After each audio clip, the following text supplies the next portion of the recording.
Welcome to King Spotlight. We're here with Monarch head men's soccer coach Mark Bassett. Coach, thanks for being with us today. You're welcome, no problem. Coach, congratulations on earning your 5th straight berth in the Freedom Conference tournament, where you will open up play Tuesday with a semifinal matchup at 2 p.m. at Eastern University. It came down to the last day of the regular season with 6 teams competing for 4 playoff spots and 4 squads battling for the last 2 spots.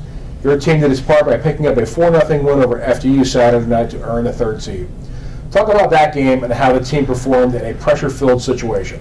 Yeah, I was really pleased with the guys. Obviously we've been trying to prepare as best we possibly can and kind of start playing our best at the end of the season. And we've been talking to the guys about that as frequently as we possibly can. With obviously the pressure parts of the FDU game and the expectations and the hopes that were surrounding it for both teams, the performance of the guys was fantastic. They took their game to another level and were dangerous, defended exceptionally well, did what we expected of them and what their teammates expected of them. And I think as a result, the accomplishment throughout the game was fantastic. Well, your team won the Freedom Conference Championship in 2013, 2014, and were second last season. You graduated 6 starters last year, including 3 first-team All-Conference players and 2 4-time All-Freedom Conference selections. Then this year you lost Dan Lorendini, who was the team's leading scorer last year, to a preseason knee injury.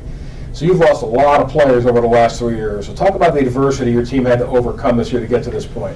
Yeah, absolutely. I think it kind of coincides with, we wanted to peak at the right time or try to peak at the right time and work our way through our schedule and get to the point where we were playing as best as we possibly could near the end of the season, especially having lost so much experience through graduation in the last couple of seasons and through an injury. I think that was a really big thing for us to fight through this year. Was guys that may have been on the team previously had very little experience because they were behind great players before, and now they're becoming great players. And I think that's something that we're really excited about, and to move forward with a young team that was inexperienced and to make the playoffs is something that I was really pleased with the guys. They worked really hard to be as successful as they possibly can be. Well, you may not completely agree with this statement. This has been a rebuilding year of sorts for you this season with all the players that you lost to graduation and injury the past 2 years. You've changed lineups a number of times this year, and you may not be aware of this, but there have been 24 different players who have started at least one game this year. With all the graduation losses and injuries, what's gone into figuring out what lineup works best for the team?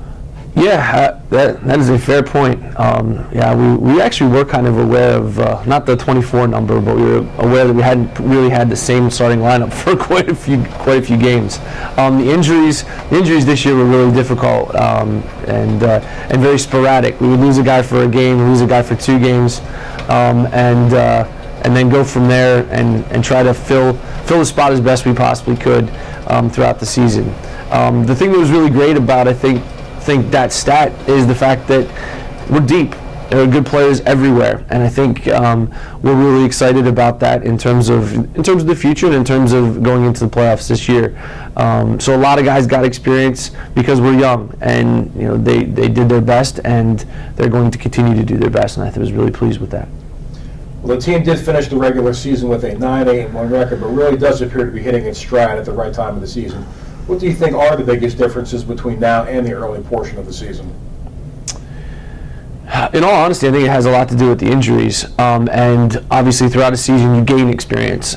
So the guys that were freshmen or sophomores that didn't play a whole heck of a lot last year stepped into roles and started to strive to be successful. And at the beginning of the season, the level of competition that they needed to play at, they didn't necessarily know right away. So as we go through the season, they get an expectation and they get the feeling of what level they need to play at to be successful within the game. So throughout the season, as they gain experience in the season, I think they get to the point where they're more comfortable with the speed of play, they're more comfortable with the competition, and then that means they're ultimately more successful. So I think that's kind of what we anticipated going into the season and hoped for, and the guys absolutely have done a great job to make it so it's a reality. Well, your team is seeded 3rd in the conference tournament, and you play 2nd seeded Eastern in the semifinals Tuesday on the road. Kings and Eastern know each other very well, especially in the postseason. Last year, we were the top seed, and they upset us in the conference championship game.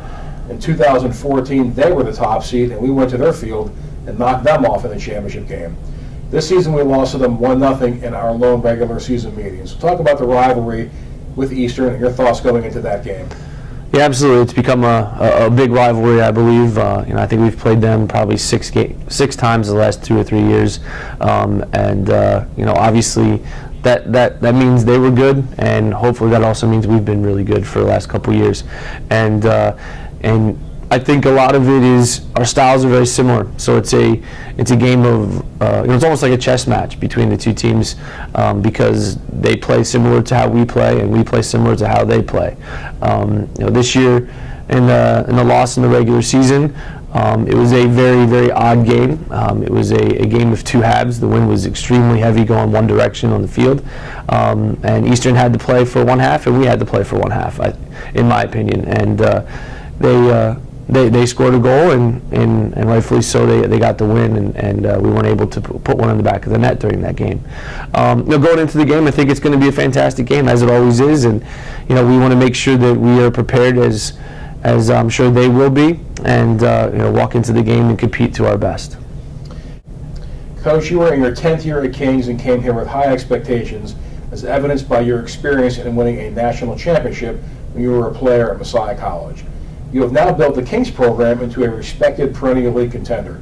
What has that journey been like, and what do you see as the foundations of Kings College soccer? Yeah, I think the journey's been arduous and an uphill battle at times, but also a very smooth battle. The building of a program, the building of a team, the building of a culture is all about the guys that are in the team. And I've been really lucky to walk into a program, walk into a team that had great guys, a lot of character within the team, and the work rate was always part of the culture here previously. I think that's part of the Kings culture that also kind of assimilates into the teams here at Kings. And I was really lucky to walk into that. In terms of the formalities of what we expect within the program, we expect to play hard, we expect to work hard, and leading into that, I think the hard work is based in how our success arrives. And as we talk about that kind of comes from the mentality at Messiah. What I played was the expectations of hard work, the expectations of making good decisions on and off the field. And we've been a fantastic. We've been lucky to have guys that have bought into that type of mentality, and obviously that leads to how well we've done on the field as well. Well, Coach, that's all the time we have for today. Thank you very much for your time, and good luck to you and the Monarchs. You travel to Eastern University tomorrow for a 2 p.m. Freedom Conference semifinal matchup. Great, thanks.